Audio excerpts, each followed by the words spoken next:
Hello students, welcome back to modern Vidyalaya ना। मेरा नाम है आमिर और आज की वीडियो हम लोग स्टार्ट करने वाले हैं अपना एक नया चैप्टर क्लास 10 फिजिकल साइंस का जो थर्ड चैप्टर हमारा है थर्मल फेनोमेना। आज हम लोग इसको स्टार्ट करेंगे, ठीक है। तो इस चैप्टर में पढ़ना क्या है वो हम लोग पहले डिस्कस कर लेते हैं अपने। देखो, इस चैप्टर में मेनली ये पढ़ना है कि सॉलिड हीट करने पे फैलता है क्यों है और किस किस तरह से फैलता है, मतलब सॉलिड में एक्सपेंशन होता है क्यों है, ये हमें पढ़ लेना है। देन उसमें कितने टाइप्स के एक्सपेंशन, 3 टाइप्स के एक्सपेंशन है हमारे सॉलिड में। पहला है लीनियर, दूसरा है सुपरफिशियल, देन तीसरा है क्यूबिकल एक्सपेंशन। तो तीनों एक्सपेंशन को हमें पढ़ना है इसमें इन डिटेल और उनके डेरिवेशन से कुछ वो देखना है। देन उसके बाद हमें पढ़ना है लिक्विड एक्सपेंशन, देन गैस का एक्सपेंशन, ठीक है। तो ये ओवरऑल हमारा चैप्टर में चलेगा। देन कंडक्शन और थर्मल कंडक्टिविटी, इतने सारे टॉपिक्स जो पूरे चैप्टर में हमें कवर करने हैं। आज का जो हमारा लेक्चर इसमें हम कवर करेंगे कि सॉलिड आखिर एक्सपेंड करता क्यों है हीट करने पर। देन लीनियर एक्सपेंशन जो हमारा पहला टाइप का एक्सपेंशन है सॉलिड में, उसको हम आज की वीडियो में देखेंगे। तो चलिए वीडियो को स्टार्ट करते हैं। लेक्चर में हम लोग मेन टॉपिक पर आते हैं थर्मल फेनोमेना। जो टाइटल है इसमें 2 वर्ड्स कंटेन करता है, ये एक थर्मल और एक फेनोमेना। तो थर्मल के माने होता है हीट और फेनोमेना के माने होता है नेचुरल ऑकरिंग प्रोसेस। इन 2 वर्ड्स को अच्छे से समझेंगे।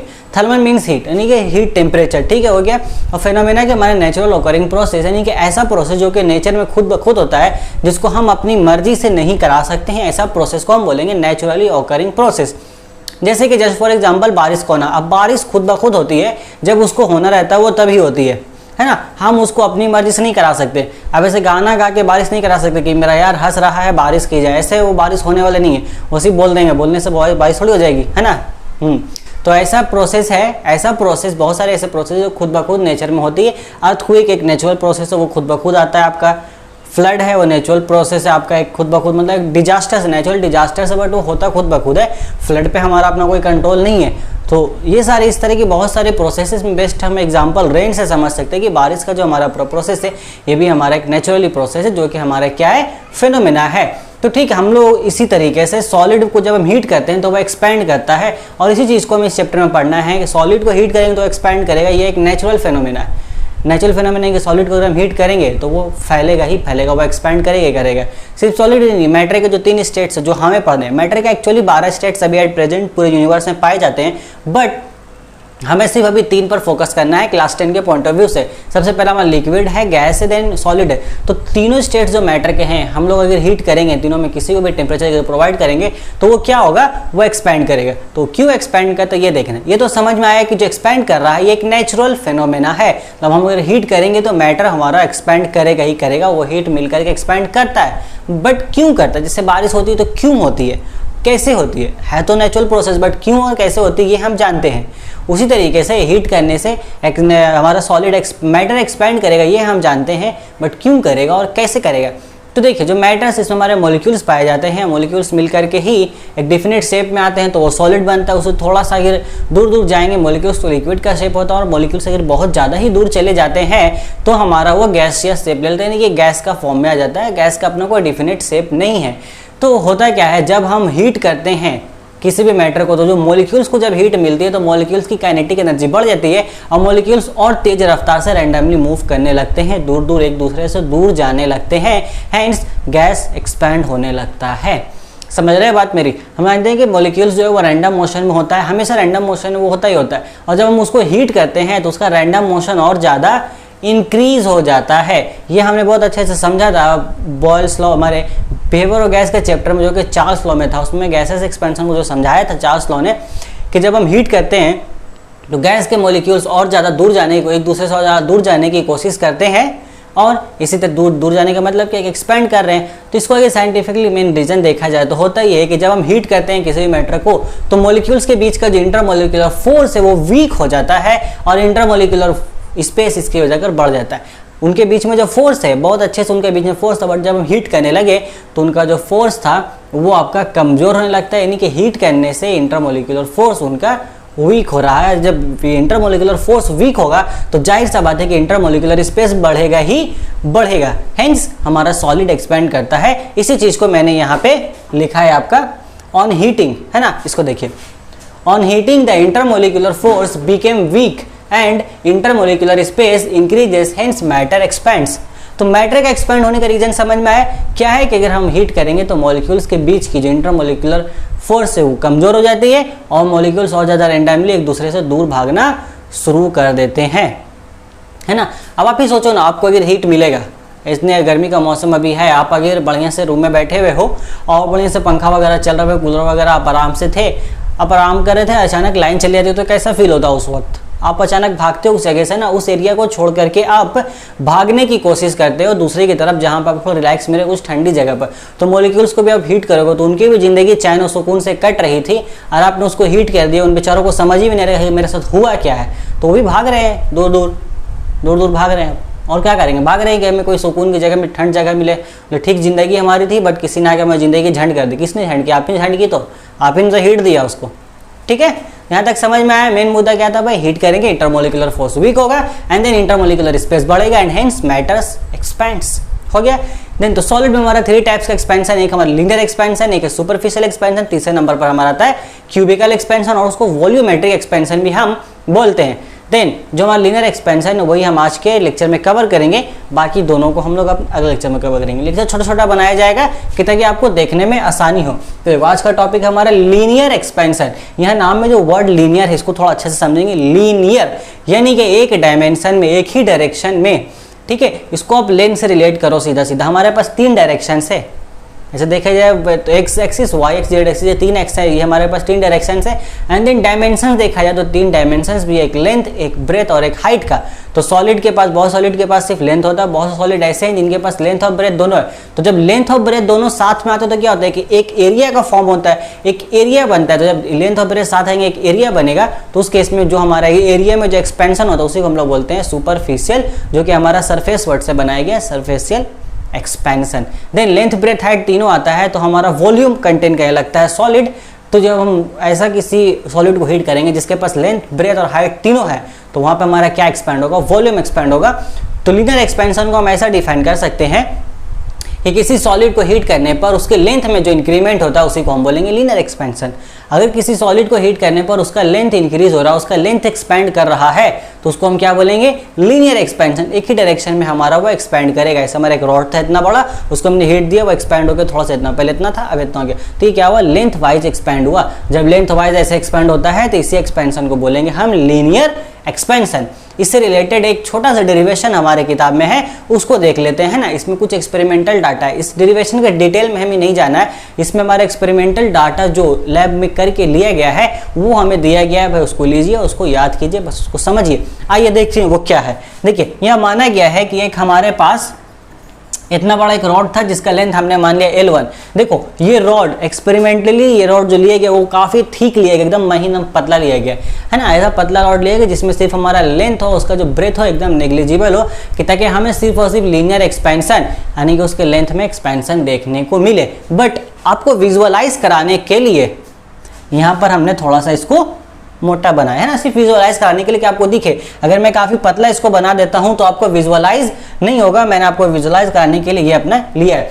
और उसका कुछ ना कुछ तो लेंथ होगा ही, तो उस लेंथ को, जो उसका इनिशियल लेंथ था, या उसको आप ओरिजिनल लेंथ बोलो, इनिशियल जो लेंथ था उसको हमने मान लिया L1। क्या माना? L1। ये नोटेशन जो सारे सिंबल्स है इसको याद रखते चलेंगे। और जो सिंबल्स मैं यहाँ बता रहा हूँ ये आपके बुक्स में मैंने कोशिश किया है कि जो सिंबल्स आपके बुक्स में यूज है वही सिंबल्स को मैं लेके चलूँ, कि तो आपको लेक्चर देखने के बाद जब बुक पढ़े या बुक पढ़ने के बाद मेरा लेक्चर देखें तो दोनों में आपको कोई डिफरेंस ना लगे। ठीक है, देखिए तो L1 मान लिया और उसका टेम्परेचर इनिशियल हमने माना T1।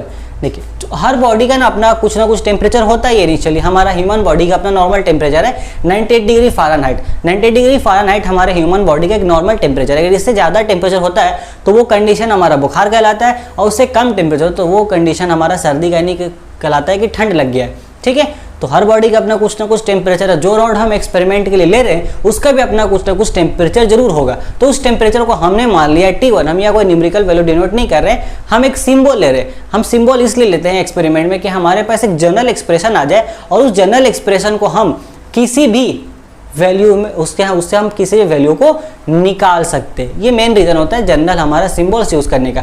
तो हमने क्या माना? इनिशियल लेंथ उसका L1 मान लिया, एंड देन इनिशियल टेम्परेचर जो था वो हमारा T1 मान लिया। देन हम इसको हीट किए, यानी कि हमने इसको क्या किया? टेम्परेचर दिया। अब जानते टेम्परेचर मिलेगा तो यहाँ पर क्या होगा? एक्सपेंशन होगा। तो हमें देखने को मिला कि पहले लेंथ इतना था, अब वो लेंथ बढ़ करके इतना हो गया है। ठीक है, पहले यहीं तक था आपका, यहाँ तक है ना, पहले यहाँ तक था, अब यहाँ से बढ़ करके थोड़ा इतना हुआ, तो इतना से इंक्रीज हुआ लेंथ में ना, ये क्या हुआ, ये तो इंक्रीज हुआ लेंथ में आपका उतना दूर, ठीक है। तो बाद वाला लेंथ को हमने मान लिया L2, अब बाद का टेम्परेचर को हमने मान लिया T2, यानी कि एक्सपैंड होने के बाद जो न्यू लेंथ हमें मिला, न्यू लेंथ जो हमें मिला आफ्टर एक्सपेंशन, उसको L2 माना, और टेम्परेचर बढ़ाने के बाद जो न्यू टेम्परेचर हमारा आया उसको हमने मान लिया T2। अब यहाँ पे थोड़ा सा आगे बढ़ाया गया है हमारे डेरिवेशन में कि ये जो हमारा आया ये क्या है, ये तो इंक्रीज इन लेंथ है, तो ये पता कैसे चलेगा कि ये कितना इंक्रीज हुआ है, तो चेंज इन लेंथ निकालेंगे, इंक्रीज कितना हुआ हमारा, उसमें बढ़ा कितना, देखते हैं कितना चेंज आया। हमारे पास फाइनल लेंथ कितना है L2, इनिशियल लेंथ कितना था L1। अब बताओ इन दोनों में से अगर मैं घटा दूँ तो क्या मुझे मालूम नहीं चलेगा कि ये जो एरिया आया है, ये जो एक्सपैंड हुआ लेंथ, ये कितना लेंथ एक्सपैंड होगा, मालूम चलेगा कि नहीं चलेगा, ऐसे निकालते हैं ना, चेंज निकालना है हमें ना, मेन आखिर ये चीज़ इंक्रीज जो हुआ ये कितना वही मालूम करना है। तो L2 माइनस L1 करेंगे, जो मैंने लिखा है कि कितना है, चेंज इन लेंथ है, तो चेंज इन लेंथ कितना होगा L2 माइनस L1। यहाँ देखिए change in length is equal to L2 minus L1। तो ये जो L2 minus L1 change in length, ये क्या बता रहा है, ये वही बता रहा है कि भाई इतना हिस्सा एक्सपैंड हुआ है, ये क्या है, इतना हिस्सा हमारा एक्सपैंड हुआ है। तो जो हिस्सा एक्सपैंड हुआ वो कितना है आखिर, वो पता करेंगे ना, वही हमने पता किया। यहाँ change in length is equal to L2 minus L1। Then temperature का change, final minus initial, change in temperature is equal to T2 minus T1। अब यहाँ से एक्सपेरिमेंटली हमारे पास ये डाटा है कि चेंज इन लेंथ जो है वो डायरेक्टली प्रोपोर्शनल होता है ओरिजिनल लेंथ। ओरिजिनल लेंथ हमारा क्या है यहाँ पर, ये L1 ओरिजिनल लेंथ है, या फिर उसको आप इनिशियल लेंथ बोलो, दोनों बोलने का मीनिंग सेम है, इनिशियल लेंथ या फिर ओरिजिनल लेंथ, ठीक है। दोनों में कोई भी वर्ड आप इस्तेमाल करो वो मीनिंग सेम ही निकलता आपका। तो जो ओरिजिनल लेंथ हमारा L1 है, तो एक्सपेरिमेंटली ये डाटा देखा गया है, ये प्रूफ है कि जो हमारा चेंज इन लेंथ है L2 माइनस L1 वो डायरेक्टली प्रोपोर्शनल है हमारे L1 के, यानी कि ओरिजिनल लेंथ के। यहाँ से ये क्या समझ में आ रहा है कि ओरिजिनल लेंथ जितना ज़्यादा होगा हमारा चेंज इन लेंथ उतना ही ज़्यादा होगा, यानी कि एक्सपेंशन उतना ज़्यादा मिलेगा। हम ओरिजिनल लेंथ जितना ज़्यादा लेंगे हमें एक्सपेंशन, हमें नहीं, उस रॉड में एक्सपेंशन उतना ज़्यादा देखने को मिलेगा, और ओरिजिनल लेंथ जितना कम होगा एक्सपेंशन उसमें हमें उतना ही कम देखने को मिलेगा। ये हमें यहाँ समझ में आया। Then change in length is also directly proportional to change in temperature, यानी कि टेम्परेचर हम जितना ज़्यादा बढ़ाएंगे उतना ही ज़्यादा एक्सपेंशन होगा, और टेम्परेचर जितना कम देंगे उतना कम एक्सपेंशन होगा, ठीक है। ये दो चीज़ें एक्सपेरिमेंटली डाटा हमारे पास दिए गए, इसको याद रखना है। देन दो वेरिएशंस आ गए, अब हम क्या करेंगे, जॉइंट वेरिएशन को अप्लाई करेंगे। अगर आपको वेरिएशन का कंसेप्ट नहीं आता अभी तक तो मैंने उस पर ऑलरेडी लेक्चर बना रखा है, आई बटन पर क्लिक करके उसको देख सकते हैं, या डिस्क्रिप्शन में उसको आपका लिंक मिल जाएगा, ठीक है। जरूर से देख लेना या पढ़ लो किताब से, इसका अंडरस्टैंडिंग बहुत जरूरी है वेरिएशन का, वरना आपको फिजिक्स में कुछ समझ में नहीं आएगा, ठीक है। देन बाय जॉइंट वेरिएशन हम जानते हैं सेम है हमारा, उसको हम लिख देते हैं। Then directly variation to L1 into T2 minus, right side में जो होता है उसको हम लोग प्रोडक्ट के फॉर्म में यानी कि मल्टीप्लीकेशन के फॉर्म में लिख देते हैं, L1 into T2 minus T1। अब हम जानते हैं जहाँ पे भी हमारा वेरिएशन का साइन आता है तो वहाँ पे हम क्या करते हैं, उस वेरिएशन के साइन को हटा करके एक कांस्टेंट देते हैं। तो यहाँ देखो, यहाँ से इसके बाद से जो कैलकुलेशन वो यहाँ पर थोड़ा जगह कम पड़ गया था, तो मैंने यहाँ से सारा कैलकुलेशन यहाँ कंटिन्यू किया है। देखो L2 minus L1 is equal to alpha into L1 into T2 minus T1। तो हमने जो यहाँ पर कांस्टेंट दिया वो हमने दिया अल्फा, वेरिएशन के साइन हटाकर कांस्टेंट कौन सा दिया, अल्फा। देखो अल्फा और वेरिएशन देखने में एकदम सेम लगते हैं, थोड़ा सा डिफरेंस इसमें, उस डिफरेंस को समझ लेते हैं ना। देखो वेरिएशन का जो साइन है दोनों ऐसा ही बनेगा आपका, कहाँ गया ये, देखो बनता दोनों ऐसा ही है। अब बनाने जाओगे तो ये आपका ऐसे बनेगा, आप लोग है ना ऐसे करके ऐसे, मतलब ये वाला मुंह इसको ऊपर से नीचे ले, नीचे से ऊपर, ये मुंह आपका ऐसे रहेगा। तो ये हमारा वेरिएशन में थोड़ा सा चेंज कर देंगे, ये हमारा सिंबल हो गया वेरिएशन का। ऊपर वाला मुंह हम नहीं मिलाएंगे, उसको ऐसे रखेंगे, नीचे वाला सिर्फ ऐसे कर देंगे। तो ये हो गया हमारा अल्फा, थोड़ा सा डिफरेंस है। ये ऊपर वाला मुंह अगर हम मोड़ देते हैं नीचे की तरफ तो वेरिएशन का साइन बन जाएगा, और ऊपर वाला ऐसा हम हटा देते हैं तो ये हमारा क्या बन जाएगा, अल्फा का साइन बन जाएगा। So be careful while using this notations. Alpha और वेरिएशन में गलती हो जाती है, बहुत बार मुझसे भी होती है, अभी भी होती है ना, हो जाती है बनाने में गलती, ऐसे कोई बड़ी बात नहीं है। तो हम लोग ध्यान रखेंगे एग्जाम वगैरह में, उसको थोड़ा सा ध्यान से बनाएंगे दोनों के सिंबल को, ठीक है। ये कन्फ्यूजन क्लियर हुआ। देन आगे हम लोग आगे बढ़ते हैं, हमारा क्या है तो अल्फा हो गया। अब हम अल्फा को निकालेंगे यहाँ से, alpha is equal to L2 minus L1 whole divide by L1 into T2 minus T1। ये एक अल्फा का एक्सप्रेशन आया। अल्फा को हमने क्या नाम दिया, अल्फा को हमने नाम दिया कोएफिशिएंट ऑफ लीनियर एक्सपेंशन। क्या नाम दिया बाबू, कोएफिशिएंट ऑफ लीनियर एक्सपेंशन, ठीक है। अल्फा हमारा डिपेंड करता है सिर्फ और सिर्फ मटेरियल के नेचर पर। ये पॉइंट से दो पॉइंट्स इंपॉर्टेंट इससे रिलेटेड। अल्फा का नाम है कोएफिशिएंट ऑफ लीनियर एक्सपेंशन। तो आखिर ये अल्फा बता क्या रहा है, देखो कोएफिशिएंट है किसका, लीनियर एक्सपेंशन का। यहाँ एक्सप्रेशन को देखो जरा सा, एक्सप्रेशन को देखो क्या लग रहा है, ऊपर हमारा L2 माइनस L1 क्या है, change in length. Mean change in length से क्या पता चल रहा है कि उतना वो एक्सपेंड किया वो चीज़ है ना, क्लियर है। वो चीज उतना एक्सपेंड किया है, देन नीचे L1 क्या है, original length, then T2 minus T1 क्या है, change in temperature. So alpha को ऐसे डिफाइन किया गया है कि, है ना, देखो स्टैंडर्ड डिफाइन ऐसे कि अगर हम 1 डिग्री सेंटीग्रेड टेम्परेचर बढ़ाते हैं, 1 डिग्री सेंटीग्रेड टेम्परेचर बढ़ाने पर ओरिजिनल लेंथ में जो इंक्रीमेंट होता है वही हमारा है कोएफिशिएंट ऑफ लीनियर एक्सपेंशन।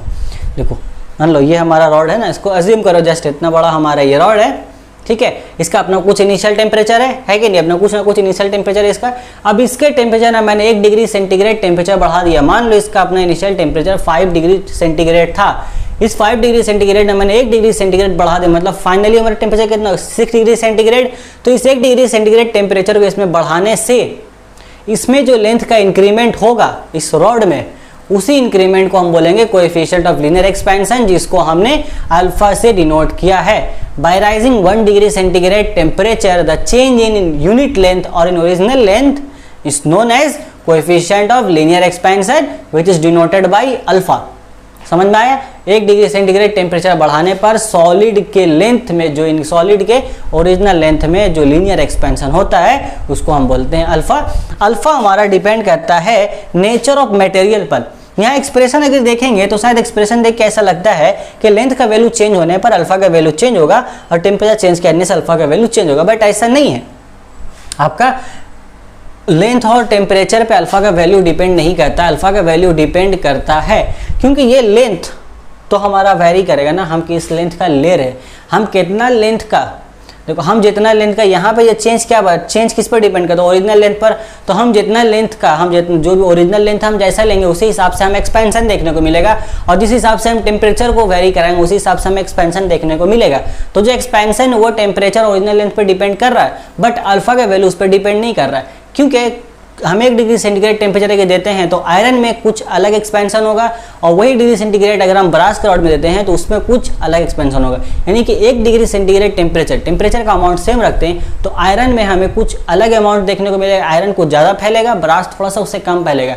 तो यहाँ पर टेम्परेचर का अमाउंट तो सेम है, बट जो एक्सपेंशन हमें देखने को मिल रहा है दोनों मटेरियल में अलग अलग। तो यहाँ पे क्या चीज चेंज है, यहाँ पे हमारा मटेरियल का चेंज है, इसलिए हमारा अल्फा जो है, जो कि कोई जो क्या बताता है कि भाई एक्सपेंशन हुआ कितना, 1 डिग्री सेंटीग्रेड टेम्परेचर बढ़ाने पर एक्सपेंशन हुआ कितना। तो ये एक्सपेंशन मटेरियल के एतबार से अलग अलग है। 1 डिग्री सेंटीग्रेड टेम्परेचर बढ़ाने पर जितना आयरन एक्सपेंड करेगा उतना ब्रास एक्सपेंड नहीं करेगा, दोनों के एक्सपेंशन में थोड़ा सा कम व बेसी होता है। यही रीजन है कि जो हमारा अल्फा का वैल्यू है वो एक्सपैंड जो हमारा डिपेंड करता है नेचर ऑफ मटेरियल पर। अगर हम आयरन का रॉड लेते हैं तो अल्फा का वैल्यू कुछ और आएगा, ब्रास का लेते हैं तो कुछ और आएगा, जिंक का लेंगे तो कुछ और आएगा, कॉपर का लेंगे तो कुछ और आएगा। समझे कि नहीं समझे, क्लियर हो यहाँ तक। तो ओवरऑल जो हमारा आज का टॉपिक था ऑलमोस्ट कंप्लीट हो गया। एक अच्छा सा खूबसूरत क्वेश्चन बनता है हमारा, क्वेश्चन दे देता है कि एक वैल्यू दे देता है कि इतना कि 12 × 10⁻⁶ है ना, जस्ट एज्यूम रैंडमली एक वैल्यू ले रहा हूँ ऐसे। बोलता है कि आयरन रॉड है और आयरन रॉड का आयरन रॉड का कोएफिशिएंट ऑफ लीनियर एक्सपेंशन हमारा 12 × 10⁻⁶ है। तो बताओ कि इस जुमले का मतलब क्या हुआ, इस सेंटेंस का मतलब क्या हुआ। The coefficient of linear expansion of iron is 12 × 10⁻⁶। What do you mean by this statement, और एक्सप्लेन दिस स्टेटमेंट। इस तरह के सवाल पूछते कि स्टेटमेंट का मतलब क्या होगा। तो हम लोग इसको सिंपली आराम से सॉल्व कर लिख सकते हैं कि अल्फा क्या बताता है कि 1 डिग्री सेंटीग्रेड टेम्परेचर बढ़ाने पर किसी भी रॉड का जो लेंथ में, किसी में मेटल का लेंथ में उसका आपका कितना इंक्रीमेंट होगा। तो वो अल्फा का वैल्यू दिया हुआ है ना वहाँ पर, कोएफिशिएंट लीनियर एक्सपेंशन क्या है, अल्फा है। तो उसने बता दिया कि भाई इतना एक्सपेंशन होगा। तो इतना एक्सपेंशन कब होगा, जब हम 1 डिग्री सेंटीग्रेड का टेम्परेचर उसमें बढ़ाएंगे तब होगा। सिंपल उसको लिखेंगे कि जब हम आयरन रॉड में 1 डिग्री सेंटीग्रेड टेम्परेचर बढ़ाएंगे तब आयरन रॉड में लीनियर एक्सपेंशन जो होगा वो आपका इतना होगा 12 × 10⁻⁶। खत्म हो गया था। चलो सारा कंसेप्ट हमारा लीनियर एक्सपेंशन से रिलेटेड हो गया खत्म। ये आप चाहे तो इसको नोट आराम से कर सकते हैं, चाहे तो इसको आप स्क्रीनशॉट ले सकते हैं। इसके अलावा अगर आपको नोट्स चाहिए है ना, इन डिटेल नोट्स, आपको खूबसूरत से नोट्स सारे अरेंज फॉर्मेट में, बढ़िया से अरेंज फॉर्मेट में मेरे टेलीग्राम चैनल पर मिल जाएगा, वहाँ से आप ले सकते हैं। टेलीग्राम चैनल का लिंक आपको डिस्क्रिप्शन में मिल जाएगा, अदरवाइज पिन कमेंट में भी आप देख सकते हैं, मिलेगा आपको। ठीक है, तो आज का हमारा हो गया टॉपिक कवर। देन यहाँ तक हो गया। अब नेक्स्ट लेक्चर हम लोग देखेंगे superficial expansion and volumetric expansion. तब तक मिलते हैं हम लोग अपने अगले मुलाकात में, तब तक पढ़ाई करते रहें। All the very best.